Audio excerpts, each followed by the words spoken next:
Mike Isaac joins us. Thanks very much, Mike. I mean, this isn't the first time we've seen Zuckerberg and others being grilled by Congress. We can see that Congress actually takes a bit of enjoyment out of it. Everyone's kind of got into the rhythm of this now. So what is the real aim of what's happening at the moment? Yeah, you're exactly right.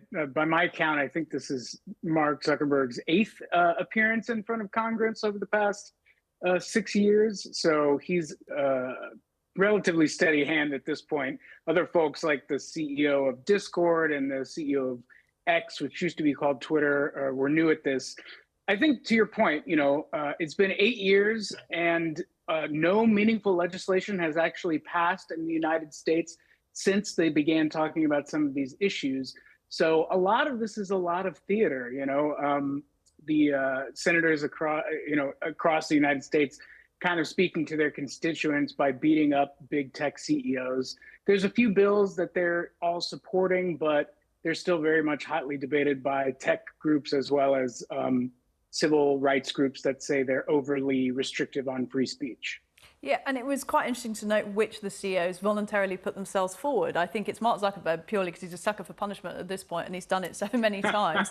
He volunteered. I believe it was the chief executive of TikTok who also offered himself forward. The others had to be subpoenaed to get there. And you've got people from the likes of Discord there, Snapchat, I believe, as well. But when you look at the popularity of what teenagers and kids are using in the US, and most likely will be mirrored here, YouTube is by far and away the most powerful platform. And there was a hideous video circulating yesterday, a man claiming to hold the severed head of his father. Do you think they're really going to go for YouTube? Yeah, YouTube's absence was very notable today. We were talking about that with my colleagues. As you said, YouTube is one of the main ways that a lot of kids access the internet today, particularly because it's basically TV for a lot of them. I think TikTok is probably another one of those. I think Zuckerberg and Xiao Chu, the CEO of TikTok, were smart to voluntarily appear because they took the most heat. They're the most popular services across the world right now, and they knew that they would get a lot more flack for not voluntarily appearing. But I do think YouTube should absolutely be in the crosshairs. I think this is one of those things where it becomes an afterthought to folks who don't use it all the time, but young people are absolutely on it all the time. And I think there will probably be more hearings, honestly, where YouTube shows up. More hearings, more talk, but like you said in your first answer, I mean, what action so far? We've heard from one Congress member there that they say, you've got blood on your hands, this is killing people. I mean, do we see tobacco and meat and other things under the crosshairs like this? I don't know. But one Republican Senator, Lindsey Graham, saying companies should be sued for the damage they're doing. What actual punitive measures can you imagine coming into play? Yeah, I mean, this is a really great point that I'm glad we go back to.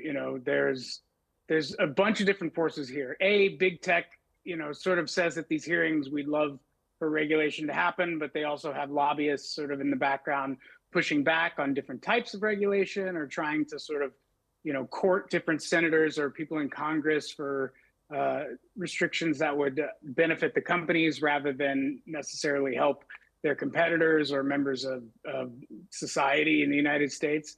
And then you have inaction by members of Congress. They get lobbied all day long by a number of these folks in tech.